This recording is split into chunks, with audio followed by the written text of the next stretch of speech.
nombre d'éléments. Alors, bien sûr, il y a des aspects de préparation.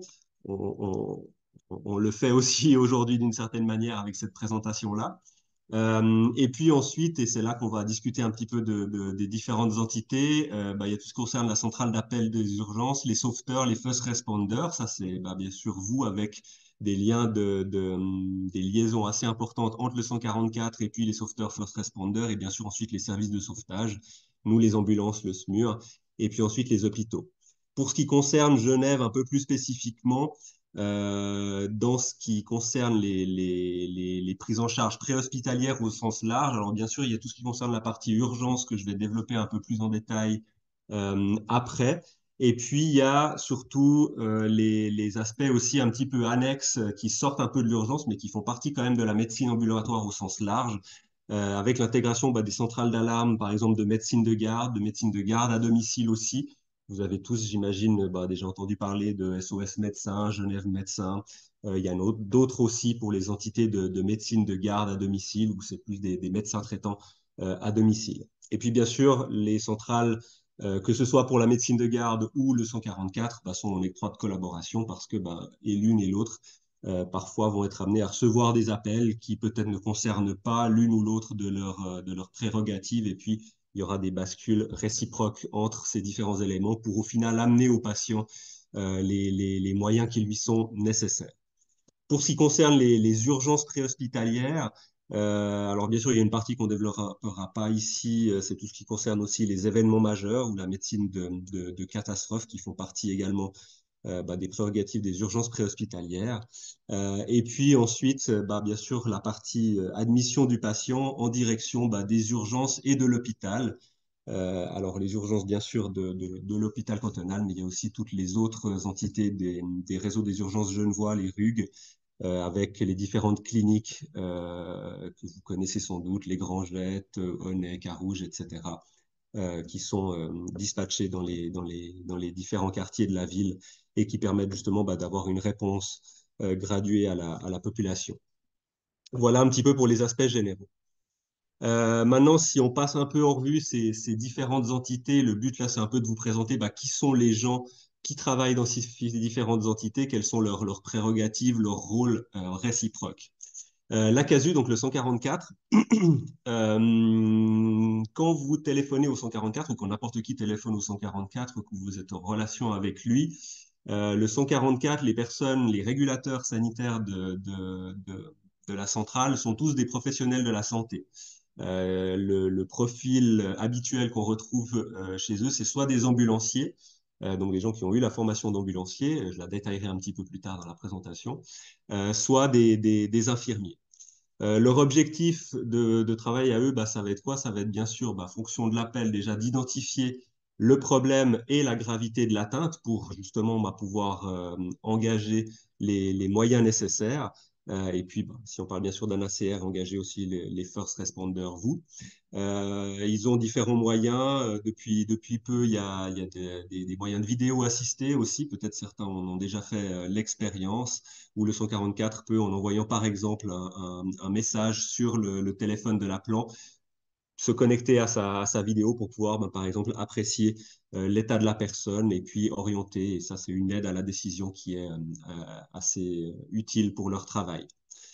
Euh, Comme je disais, leur but, ça va être d'engager les moyens appropriés. On va les voir un petit peu après. Est-ce qu'il faut une ambulance? Est-ce qu'il faut un médecin à domicile? Est-ce qu'il faut un SMUR en plus? Est-ce qu'il faut éventuellement la REGA? Tout ça va dépendre, bien sûr, du lieu d'intervention et puis de la gravité identifiée de la situation. Et puis, bien sûr, le 144, il va aussi pouvoir assister par téléphone sur les gestes de base. Par exemple, vu qu'on parle de Save a Life et puis des ACR, et ils vont pouvoir assister par téléphone sur les gestes de base à être réalisés déjà par les témoins sur place, peut-être pour débuter une réanimation justement avant notre arrivée et votre arrivée à vous également. Et puis le 144 sur Genève, il gère bien sûr alors toutes les urgences, mais il gère également une partie de leur personnel, s'occupe aussi de gérer les transferts interhospitaliers, donc des patients qui sont en règle générale un peu plus stables et qui ont besoin de naviguer entre les différentes entités des hôpitaux universitaires ou entre des cliniques et des hôpitaux universitaires pour des rendez-vous, des examens particuliers, des hospitalisations diverses et variées. Donc, c'est aussi dans leur rôle de gérer cette partie-là. Quelques chiffres. Le 144, alors c'est des chiffres qui datent de 2021, sachant que ces chiffres ont tendance année après année, et ça c'est une tendance qu'on retrouve dans toutes les centrales d'appel, à augmenter de manière graduelle année après année, que ce soit en termes de nombre d'interventions, de nombre d'appels. En 2021, on était à peu près à 260 000 communications téléphoniques, dont 115 000 appels qui concernaient des appels d'urgence. C'était à peu près 33 000 interventions dites primaires d'urgence, 10 500 transferts interhospitaliers régulés. Au niveau du SMUR, c'était à peu près 5 000 interventions SMUR, près de 500 interventions héliportées pour la REGA, et puis grosso modo 40 événements multipatients. On parle d'un événement multipatient quand c'est un événement qui intéresse plus de 3 patients sur la même situation. Le 144, ben, comme je disais, hein, a pour but d'identifier la gravité initiale que pourrait avoir le patient, et puis il a un certain nombre de critères d'engagement et de priorités d'engagement des moyens à disposition. Ici, c'est un petit tableau qui résume un petit peu tout cela. Il y a ce qu'on appelle les interventions dites primaires, donc c'est ce que vous avez ici à gauche sous les lettres P. Les interventions primaires, c'est des interventions qui ont lieu à domicile du patient ou sur le lieu de l'accident, le lieu de l'intervention. Et puis les interventions dites secondaires, qui sont les trois en dessous ici, c'est des interventions lorsqu'il s'agit justement d'un transfert d'un patient. Et puis, enfin, entre deux établissements de soins. Et puis pour chacune de ces interventions, qu'elles soient primaires ou secondaires, on va retrouver des degrés de priorité de 1 à 3, que ce soit pour les P ou les S, ou pour faire de manière assez synthétique, la P1, bah, c'est quand le patient présente possiblement à l'appel une atteinte des fonctions vitales, donc ça veut dire un engagement immédiat des secours, donc de l'ambulance et plus ou moins du SMUR, fonction de différents critères, donc d'emblée avec des signaux prioritaires. C'est un patient qui a des risques d'atteinte des fonctions vitales identifiées à l'appel. Une P2, c'est un patient qui apparemment n'a pas l'air d'avoir d'atteinte des fonctions vitales et qui a l'air initialement plutôt stable, mais qui présente néanmoins potentiellement un risque. Donc ça, c'est un engagement qui va être sans délai et puis à Genève, sans forcément de signaux prioritaires, sauf si, dans certains cas de figure, le temps de trajet serait beaucoup trop important. On connaît tous les joies du trafic de Genève. Et puis, il y a le troisième degré de priorité, donc qui est le troisième, où là, c'est en règle générale des patients qui, en tout cas à l'appel, semblent être non urgents, avec des interventions, alors parfois qui peuvent être planifiables dans le temps, parfois qui vont être engagées néanmoins rapidement pour pouvoir être évaluées, mais en tout cas à l'appel, ce sont des patients qui ne semblent être pas urgents. Bien sûr, tout ça est potentiellement dynamique, et puis parfois des priorités 3 peuvent se transformer en choses instables. Tout n'est pas toujours simple à identifier par un simple coup de téléphone. Voilà un petit peu pour les différents critères d'engagement. Et puis, principalement, bah, donc, bien sûr, à partir du moment où le patient a une atteinte des fonctions vitales, ça va être un engagement immédiat avec un délai de départ de quelques minutes et rapide avec signaux prioritaires. Quelques mots sur justement les ambulances dans le canton de Genève. Alors, dans le canton de Genève, on retrouve 5 entreprises privées et 2 entreprises dites publiques. Ça, c'est une évolution historique particulière au canton de Genève. Vous le savez peut-être, chaque canton, au final, a sa loi sanitaire, puisque les lois sanitaires bah, sont de dépendance cantonale. Et puis, historiquement, alors à la base, jusque dans les années 90 à peu près, les ambulances appartenaient d'abord à la police, et puis ensuite, des entreprises privées se sont créées, des entreprises publiques, les services incendie et secours ont eu leur ambulance également, et puis il y a ce développement-là qui s'est fait sur les années. Les entreprises privées, on retrouve les 5 entreprises que j'ai écrites ici, donc SK Ambulance, TCS SAR, les ambulances GTA, ACE et puis SAG Ambulance.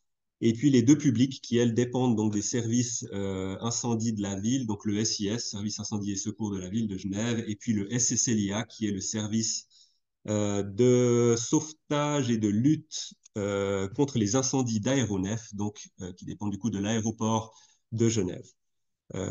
Visuellement, elles sont assez facilement distinguées, elles peuvent assez facilement se distinguer l'une de l'autre puisque bah, quand elles dépendent des pompiers, elles sont rouges et les autres entreprises privées pardon, sont elles en fond jaune, chacune avec leur logo différent.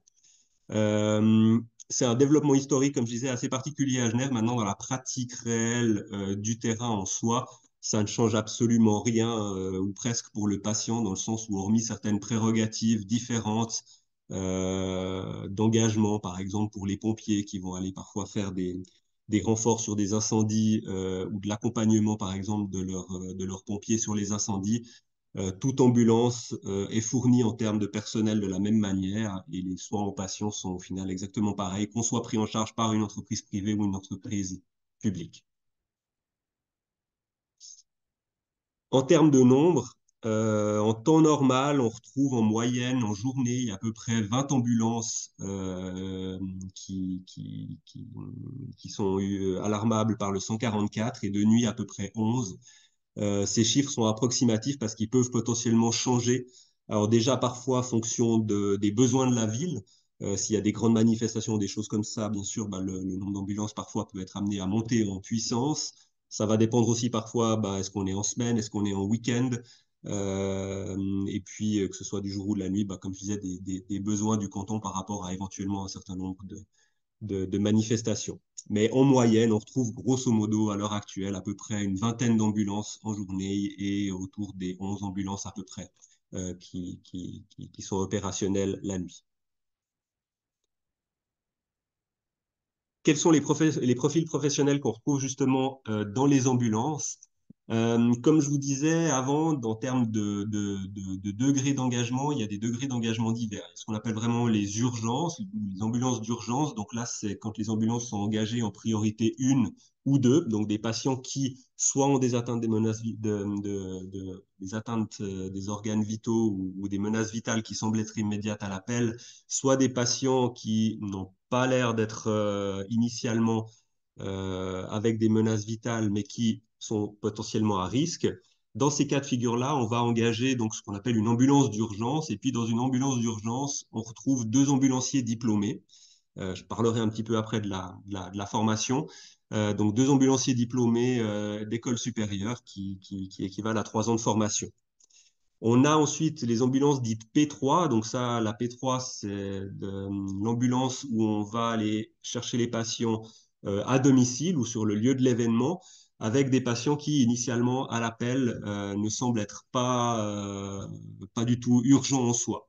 Maintenant, néanmoins, de par le fait que c'est des patients qui sont à domicile et qui souvent n'auront pas forcément initialement été vus déjà par un professionnel de la santé, que ce soit un médecin ou autre, on va engager sur Genève ce qu'on appelle les ambulances intermédiaires, pardon, ou ambulances P3 justement, où là l'équipage au sein du véhicule, ce sera alors un ambulancier diplômé et un technicien ambulancier. Un technicien ambulancier, c'est une formation qui, à l'époque, durait une année. Maintenant, cette formation en tant que telle, elle a disparu au profit d'un brevet fédéral que des gens qui travaillent dans des ambulances ou des chauffeurs d'ambulance peuvent acquérir en justifiant d'un certain nombre d'années, d'une année à minima de pratique professionnelle en ambulance, justement. Et puis, il y a des cours qui permettent d'accéder aux différents niveaux de formation voulus. Donc voilà, le technicien ambulancier, c'est un brevet fédéral. Et puis, on retrouve pour tout ce qui est transfert secondaire non urgent, donc dans ce que je vous mettais dans les dias précédentes, les S3, des ambulances dites de transfert, où là, elles vont être staffées par un équipage d'un technicien ambulancier et puis d'un chauffeur qui aura une formation uniquement de BLS AED, les mêmes formations que vous avez réalisées bah, pour intégrer par exemple Save Life. Mais en plus de ça, bah, il sera chauffeur, donc il aura bah, son permis C1 qui lui permet de conduire des ambulances de plus de 3 tonnes 5. Voilà un peu pour les profils professionnels qu'on retrouve dans les différentes ambulances. Ces différents services d'ambulance, ils sont en termes de répartition géographique bah, répartis un peu sur tout le canton de Genève. Je ne sais pas si la carte est facilement visualisable, mais en gros, dans les petites étoiles noires, vous avez les différentes bases ambulances du canton. On voit bien sûr qu'il y a un nombre plus important de bases dans le milieu urbain et suburbain, là où bien sûr la densité de population est la plus importante. Donc les petits points noirs, c'est les services privés. Et puis les petits points rouges, c'est les services publics. Alors on retrouve les services du SIS ici au centre-ville avec les trois bases du SIS. Et puis les bases du SSLIA de l'aéroport de Genève qui se trouvent ici. Et puis vous avez également les croix ici et ici qui sont les bases du SMUR. Je vais en parler juste après. Le SMUR de Genève ayant une base principale à l'hôpital et une autre au CERN. Donc voilà, une répartition géographique qui permet au final justement de pouvoir répondre d'une part au plus grand nombre et au plus rapidement par rapport à la densité de population. Et puis dans les engagements des moyens, il y a une réponse qui se veut être une réponse de proximité où, fonction de là où l'intervention et l'appel a lieu, le 144 va engager l'ambulance qui se trouve sur le secteur ou si le secteur est déjà ou si l'ambulance du secteur est déjà occupée, ils vont pouvoir engager l'ambulance de proximité la plus proche. Et je vous parlais avant donc du staff d'une ambulance d'urgence, qui sont en tout cas dans votre activité de Save a Life, les ambulances que vous allez être amenés à côtoyer dans les interventions sur les ACR. Donc deux personnes qui sont des ambulanciers diplômés. La formation d'ambulancier, donc c'est une formation en école supérieure. Il y a 3 écoles romandes qui fournissent cette formation. Donc il y en a une à Genève, Les Ambes, pour laquelle je travaille, qui est donc l'école supérieure de soins ambulanciers. Il y en a une autre à Lausanne, qui est l'école supérieure et soins d'urgence romande, l'ES Azur, et une dernière à Berne, qui a une filière francophone, c'est l'école de Medi. C'est 3 ans de formation, comme je l'ai déjà un petit peu évoqué avant, ça équivaut à peu près à 5400 heures de formation. C'est une formation qui se fait en dualité. Il y a quelques petites spécificités entre les écoles, mais qui grosso modo se fait entre une partie pratique dans les lieux dans les services d'ambulance, et puis une partie bien sûr de stage aussi hospitalier, et une partie qui se fait bien sûr en formation à l'école. Les étudiants, alors il y a des petites différences entre les deux écoles. Pour ce qui concerne l'école supérieure de soins ambulanciers de Genève, ils ont des stages préhospitaliers, grosso modo à peu près 4 mois par année scolaire de stages préhospitaliers dans des services d'ambulance. Et puis les étudiants, ils passent dans un certain nombre de stages hospitaliers, tels que des soins de base, des aspects sociaux. Il y a beaucoup de prises en charge sociales qui sont réalisées par les ambulances dans un service des urgences hospitaliers, en anesthésie, dans une centrale 144, bien sûr, dans la maternité, aux soins intensifs, au SMUR, et puis en psychiatrie. Ça, c'est tous les stages pour lesquels les étudiants ambulanciers, en tout cas de l'école de Genève, passent durant leur formation. Ça leur permet au final d'avoir un éventail assez large de connaissances et de compétences, puisque justement, au final, l'activité préhospitalière fait qu'ils vont être amenés à travailler avec des patients qui vont pouvoir présenter tant des accouchements, des problématiques psychiatriques, des problématiques bien sûr d'urgence, que ce soit de la cardiologie, des problématiques respiratoires, des ACR bien sûr ou autres. Donc l'éventail de tous ces stages permet au final à l'étudiant, en plus des cours donnés à l'école bien sûr, d'avoir une vision assez large et une vision pratique assez large de toutes les compétences nécessaires. Euh, donc l'ambulancier justement diplômé ES en 3 ans de formation, c'est un professionnel de la santé qui a passablement de compétences. C'est son rôle, et puis sur les interventions, ça va être déjà bien sûr d'évaluer le patient. Pour pouvoir évaluer le patient, il faut pouvoir bien sûr déjà avoir une bonne maîtrise de connaissances de physiologie, d'anatomie et de physiopathologie. Donc il y a beaucoup de formations à l'école qui sont axées sur ces différentes thématiques-là. Et puis, c'est un professionnel qui a une autonomie de traitement sous forme de protocoles médicaux délégués. Pour faire simple, chaque service d'ambulance ici à Genève a un médecin répondant attitré, 1 ou 2 médecins répondants attitrés, et puis les médecins répondants délèguent un certain nombre de traitements, de médicaments par exemple, à leurs ambulanciers. La plupart de ces traitements, c'est des traitements qui auront été appris déjà initialement à l'école. L'ambulancier doit, en plus de ça, justifier une quarantaine d'heures de formation annuelle et de revalidation tous les 2 ans de ses compétences et de ses protocoles pour pouvoir justifier bah, justement de son droit de pratique et puis de son activité ambulancière. Donc voilà, c'est une formation assez conséquente. C'est aussi des compétences et puis une formation continue qui est régulière chez ces professionnels-là, avec des gens bah, qui ont, comme je disais, une autonomie de traitement, même s'il n'y a pas de médecin, même s'il n'y a pas de SMUR à disposition. Justement, l'objectif de ces protocoles médicaux délégués, c'est de pouvoir offrir aux patients, au final, les meilleurs traitements possibles. Maintenant, si on passe aux aspects de renfort médicalisé, le SMUR. Donc le SMUR qui, lui, dépend bah, des hôpitaux universitaires de Genève, dans l'unité de l'UPHR et puis plus spécifiquement de la brigade sanitaire cantonale.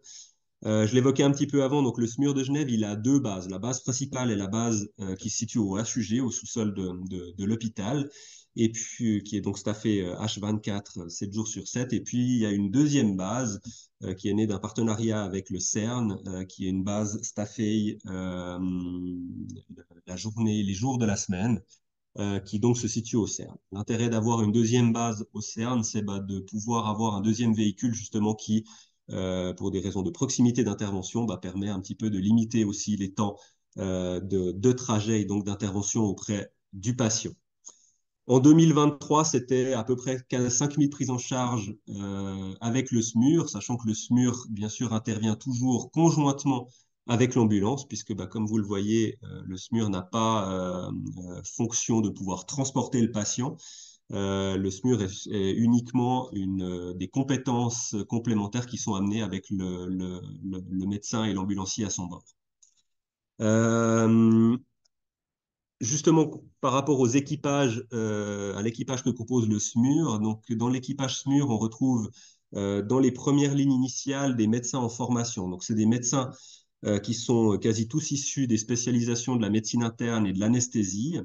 Donc, c'est des médecins déjà qui ont eu un certain nombre d'années de compétences hospitalières et qui, dans le cadre de leur cursus de spécialisation de médecine interne ou d'anesthésie, viennent faire entre 3, 4, 5, 6 mois, ça dépend un petit peu des formations, un tournus dans le SMUR. Euh, En compagnie d'eux, il y a un ambulancier qui travaille avec eux. Donc, c'est des ambulanciers qui ont suivi la même formation que j'ai évoquée auparavant, donc des ambulanciers diplômés d'école supérieure. Et puis, ces ambulanciers, ils ont tous déjà un certain nombre d'années de pratique professionnelle en ambulance avant d'être engagés dans le SMUR. Un des intérêts de ce binôme-là, qui est une spécificité aussi de Genève, dans d'autres cantons, on retrouve en compagnie du médecin plutôt des infirmiers des urgences. Un des intérêts à Genève d'avoir un ambulancier, c'est que, bah, étant donné qu'on a justement bah, des médecins qui sont en formation, qui sont déjà bien compétents dans leur domaine de compétences hospitalières, et puis d'avoir justement un collègue qui est un ambulancier et qui connaît les spécificités de la réalité des prises en charge en préhospitalier, ça permet bah, de faciliter la communication, ça permet aussi de faciliter leur apprentissage des éléments un peu inhérents et qui changent dans la manière de prendre en charge un patient entre si on est en extra ou en intra-hospitalier. Et puis à côté des médecins en formation, H24, il y a toujours des médecins cadres qui sont là également, puisque ben, comme c'est des médecins en formation, il y a un certain nombre de thématiques en lien avec la médecine préhospitalière qu'ils ne maîtrisent pas forcément encore tous, en tout cas au début de leur tournus. Et donc il y a toujours un médecin cadre H24 qui est à disposition et qui vient en plus en renfort au besoin pour encadrer le médecin en formation dans certaines interventions. Donc voilà, le SMUR, c'est, ben, comme ça fait partie aussi bah, des hôpitaux universitaires de Genève, un lieu aussi de formation. J'en ai un peu parlé. Le rôle du SMUR, donc, c'est d'apporter des compétences complémentaires médicales sur certaines interventions. Ça, le 144 va décider de l'engagement simultané de l'ambulance et du SMUR au départ, fonction de la gravité de l'appel. Ou alors, à la demande de l'ambulance, une fois que l'ambulance a évalué le patient et qu'elle estime nécessaire des compétences médicales complémentaires, les rôles qu'on peut attribuer par exemple au SMUR, sans être exhaustif, ça peut être ben, des aspects avancés de gestion des voies aériennes tels que l'intubation, l'induction du patient pour pouvoir l'endormir, par exemple, du matériel complémentaire pour tout ce qui est ventilation du patient dans certaines pathologies respiratoires, par exemple. Et puis, on retrouve aussi un certain nombre de médicaments supplémentaires que l'ambulancier n'aurait pas dans sa délégation et dans ses protocoles médicaux délégués. On retrouve également dans les aspects de renfort médicalisé la REGA, qui est l'hélicoptère qui pendant encore un petit moment est jaune et va devenir bientôt rouge puisque vous avez peut-être vu dans les journaux, il a été racheté par la REGA. L'équipage qui compose l'hélicoptère, c'est des médecins anesthésistes, un ambulancier également qui a une double casquette puisque l'ambulancier qui travaille au sein de la REGA, alors il est ambulancier et donc il assiste le médecin anesthésiste dans la prise en charge des patients. Et puis il a aussi un rôle d'assistant de vol. Il est formé aussi pour être assistant de vol et assistant du pilote dans le cadre des interventions. Et bien sûr, il faut un pilote, sinon ça décolle pas.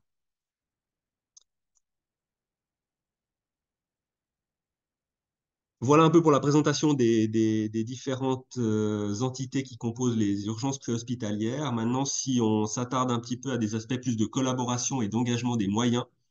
Donc, comme je vous l'ai évoqué hein, déjà auparavant, le 144 qui va, lors de l'appel, bah, identifier la gravité, et puis si on prend l'exemple bah, de l'ACR qui vous concerne, de l'arrêt cardio-respiratoire, le 144 va décider d'engager un certain nombre de moyens.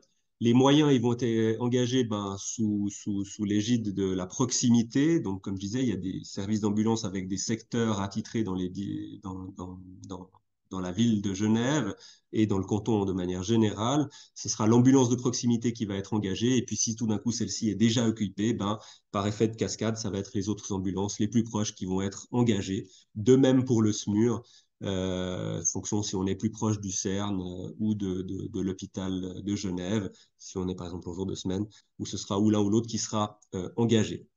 Donc, dans le cas d'un ACR, bah, le 144 va engager l'ambulance de proximité, il va engager en simultané le SMUR, si l'ACR peut être identifié, ou comme je disais, selon certains critères, ou à la demande de l'ambulance. Et puis, il va engager également en simultané bah, par le biais de l'application de Save a Life. Et parfois, d'ailleurs, le message de l'application arrive plus vite que nos messages à nous.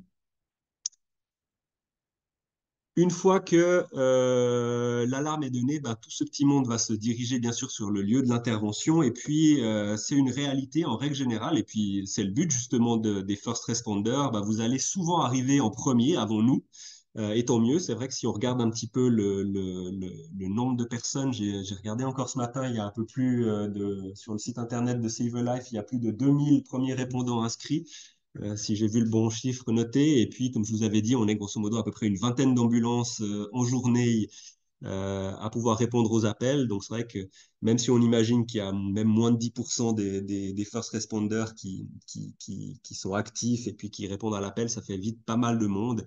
Et c'est vrai qu'en règle générale, les first responders vont arriver avant nous. Et c'est tant mieux. Vous allez bien sûr débuter la réanimation et puis ensuite va arriver l'ambulance de proximité. L'ambulance de proximité qui va arriver à ce moment-là.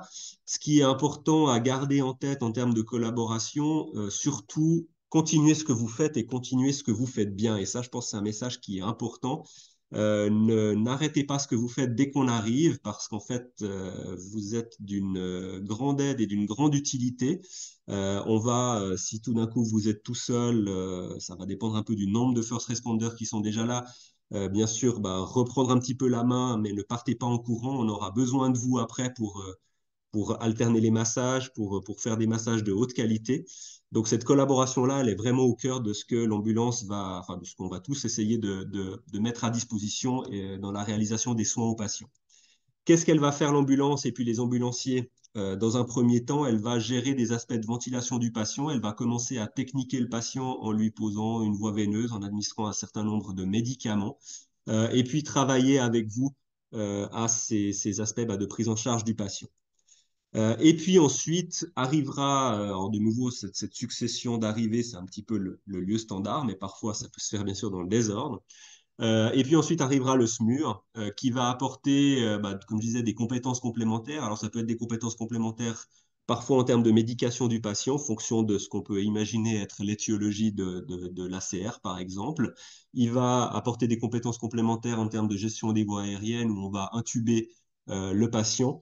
On va venir aussi avec des appareils que certains d'entre vous ont peut-être déjà eu l'occasion de voir, ce qui s'appelle le Lucas. Donc, c'est un moyen de massage cardiaque externe ici qu'on va mettre en place pour libérer les mains des différents intervenants. Maintenant, l'un comme l'autre, une fois qu'on arrive avec l'ambulance, le SMUR, qu'on ait plus de monde à disposition, ce qui est important, je pense vraiment pour vous et puis de manière générale pour nous aussi dans la collaboration, ne partez pas en courant, on va mettre les choses en place, on va essayer dans la mesure du possible, bien sûr, de travailler aussi avec vous pour que chacun puisse filer un coup de main pour le bien du patient. Et puis, c'est vraiment, je pense, un des messages importants, c'est que cet aspect de collaboration, il est important. Parfois, il est vrai, il peut y avoir beaucoup de first responders qui arrivent en même temps. J'ai souvenir d'une intervention où il y avait eu, ça date d'il y a pas mal d'années, mais où on est en l'espace à peine une dizaine de minutes, je crois qu'il y avait à peu près 10 first responders qui sont arrivés. Donc c'est vrai qu'au bout d'un moment, s'il y a trop de monde, ça devient compliqué à gérer. Et je me rappelle, au bout d'un moment, on avait mis je sais plus, le 4 ou le cinquième first responder à l'entrée de la maison pour réfréner ceux qui arrivaient ensuite. Donc voilà, il y a cette réalité-là aussi. C'était peut-être une tâche un petit peu ingrate, mais qui, en fait, dans la réalité du moment, a été très utile pour nous sur le terrain. Ça a permis un petit peu de limiter le nombre de personnes arrivantes. Au bout d'un moment, c'est vrai qu'on ne savait plus qui était de la famille, qui était des first responders ou pas. Ça devenait un petit peu compliqué à gérer. Donc voilà, il y a cet aspect de collaboration qui est important à être mis en place. Et puis surtout, un autre élément important que je voulais souligner aujourd'hui, c'est que les intervenants, on répond très volontiers à vos interrogations, à vos doutes. Donc c'est vrai que même si sur le moment du départ de la réanimation, on aura peut-être beaucoup de choses à faire, on va travailler avec vous sur des aspects peut-être plus techniques. Il faut vraiment pas hésiter, si vous avez des questions, à venir nous en parler, à évoquer ces choses-là. On va déjà, en général, vous remercier pour votre intervention. Ça, c'est une réalité pour le bien du patient. Et puis, suivant comment, alors ça peut-être, je laisserai la parole dans les questions pour approfondissement. Je ne sais pas s'il y a une procédure interne à Save a Life de rappel ou autre, mais si vous avez des besoins et que vous ressentez le besoin de parler de l'intervention, s'il y a des choses que vous avez éventuellement mal vécues, il faut vraiment pas hésiter, je pense, à en parler, voire à nous rappeler dans la mesure du possible. On reste toujours ouvert, que ce soit dans les services d'ambulance ou autres, à refaire un petit coup de fil, à un échange ou autre pour rediscuter d'une intervention s'il y a lieu.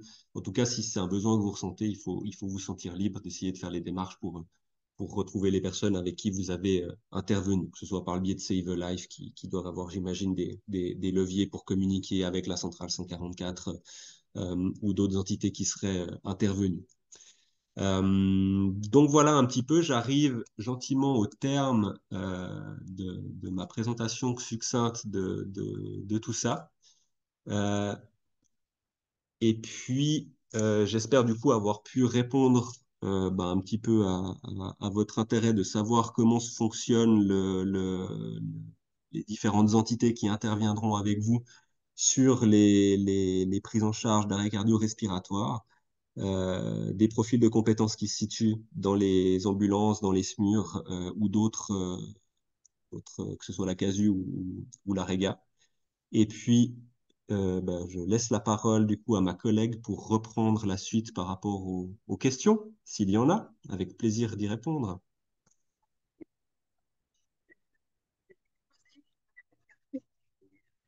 Il repositionne un petit peu qui fait quoi et avec quelle ambulance et puis quelle couleur d'ambulance. Et à ce sujet, on a une question. Est-ce qu'il y a une différence entre le SMUR jaune et le véhicule gris qui est stationné au sous-sol des HUG?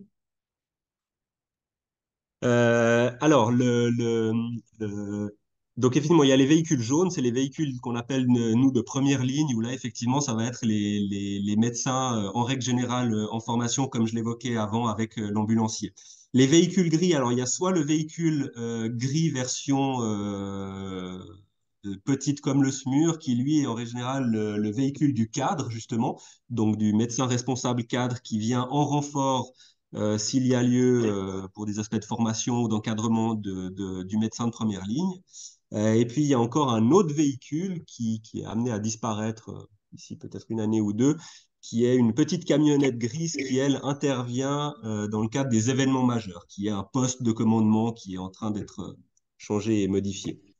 Donc, je ne sais pas lequel véhicule gris était évoqué dans la question, mais en gros, c'est soit un véhicule d'un médecin cadre, soit un véhicule de conduite lors d'événements majeurs. D'accord. Donc, et juste préciser, un véhicule gris, pardon, souvent stationné au sous-sol des HUG. Alors, les deux sont stationnés au sous-sol, D'accord. donc voilà, enfin, l'un comme l'autre, il y aura la réponse. D'accord. Très bien. Merci beaucoup. Pour l'instant, je n'ai pas d'autres questions. Donc, ce qu'il faut, il y avait un résumé à faire en fait. Euh, on serait sur plutôt dans le cas d'un ACR avec des premiers répondants, on attend que vous soyez installés, décharger le camion, commencer vos procédures et la mise en place des perfusions, etc. Faire le lien en expliquant ce qui s'est passé si on le sait, et puis ensuite vous assister si vous avez besoin de personnes ressources pour masser, par exemple. Ah, j'ai une autre question. Alors, attends. Lorsqu'un first responder est également professionnel de santé, infirmier par exemple, est-ce une plus-value pour les intervenants préhospitaliers, surtout sur le plan technique, ou plutôt un frein du fait que les protocoles ne sont souvent pas connus par ces derniers? Là, je pense qu'on parle de la responsabilité infirmière quand on n'est pas dans notre situation de soins ou dans l'établissement qui nous emploie à faire des gestes techniques à l'extérieur de l'établissement. Ouais, alors c'est une très intéressante question. Alors, sur des aspects purement légaux en soi, alors c'est vrai qu'à partir du moment où il y a une équipe intervenante ambulancière ou SMUR ou autre, la responsabilité, elle incombe à l'équipe qui est là. Maintenant, personnellement, alors c'est plus un avis personnel que je vais donner là. Je pense que ça va être très clairement plutôt une plus-value, dans le sens où même si la personne connaît pas le matériel dans les sacs, comment c'est organisé, et puis qu'il y a bien sûr des différences parfois de protocole et tout ça, et même si le lead de ces aspects-là bah, va être gardé par l'ambulance, le fait de pouvoir, je pense, parler déjà ne serait-ce que le même langage avec un professionnel de la santé sur les réanimations, bah, ça va faciliter tout simplement le déroulement et la dynamique en fait de l'intervention. Ça va faciliter peut-être le déroulement, l'anticipation d'un certain nombre de choses, aussi peut-être des choses un peu bêtes. Je veux pas être ingrat en disant ça, mais juste de monter une perf. Ça peut nous faire gagner à nous beaucoup de temps sur des choses comme ça. Il y a des petites choses qu'on va pouvoir donner supplémentaires à un professionnel de la santé qu'un laïc n'aurait pas. Maintenant, bien sûr, bah, ça reste à l'équipe intervenante la responsabilité de s'assurer que les choses soient bien faites, mais c'est vrai que personnellement, je vois plutôt ça comme étant une plus-value. Et puis après, ouais, pour des aspects vraiment dynamiques de l'intervention, de pouvoir parler. Et aussi, tu évoquais avant les informations peut-être recueillies par le force responder quand il arrive. C'est vrai que bah, quand on parle à un autre professionnel de la santé, on a le même langage, peut-être qu'on se pose en arrivant les mêmes questions.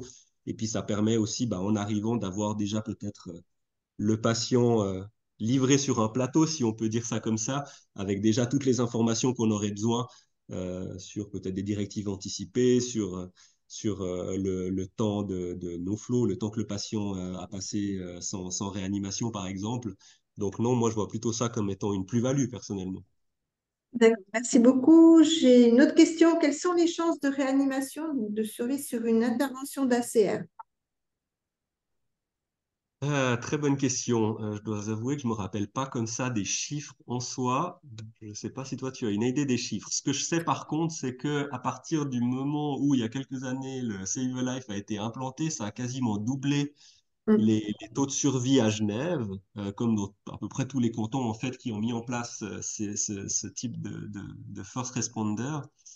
C'est vrai que par contre, là, comme ça, de but en blanc, je dois avouer que j'arrive pas à me rappeler d'un chiffre précis actuel. Je sais pas si toi, tu as une idée. Donc de 14% de taux de survie. Ok, merci. Alors, j'ai une autre question, et peut-être la dernière. Vaut-il la peine d'annoncer notre niveau de formation, par exemple, si on est IAS 3? Oui, alors je pense que ça vaut toujours la peine d'expliquer le niveau de formation si on a des formations complémentaires au BLS AED. De nouveau, comme je disais avant, en fait, si on sait à qui on a affaire, on adapte aussi peut-être parfois nous notre langage, on peut adapter aussi nous les intervenants aux demandes qu'on peut faire à la personne. Si on est en face d'un infirmier, d'un autre ambulancier, d'un pompier, enfin, on peut imaginer plein de formations différentes. Oui, sur le principe, effectivement, je pense que ça peut être utile ne serait-ce que pour savoir avec qui on va collaborer et travailler et pour adapter les échanges. La dernière question qui vient d'arriver. Ah, je ne la comprends pas tout à fait. Membre du PICA, c'est ça, j'imagine, c'est par Oui, c'est rapport ça. au piquet en cas de catastrophe des Samaritains. Si c'est en lien avec la question d'avant d'annoncer le niveau de formation, oui, ça peut être intéressant Oui. aussi, parce que c'est vrai que les membres du PICA à Genève, donc c'est le piquet d'intervention en cas de catastrophe qu'on va Ah oui. mobiliser avec les Samaritains s'il y a un événement majeur et puis la mise en place d'une tente pour accueillir les patients. C'est vrai que ces Samaritains-là ont des formations complémentaires sur des aspects de mémoire, de ventilation, de préparation, de perfusion. Donc oui, pareil, en fait, de nouveau de manière large, en fait, peu importe avec qui on travaille, si on a une idée avec qui on travaille, de leur formation, de qui ils sont, de qu'est-ce qu'ils sont capables de faire ou de pas faire, bon, on va pouvoir plus facilement adapter notre demande et puis notre collaboration réciproque. D'accord. Merci beaucoup pour cet exposé, cette clarification, pour ces échanges. Et puis, je vous souhaite une bonne journée. Avec plaisir, bonne journée à tous également. Merci beaucoup. Au revoir.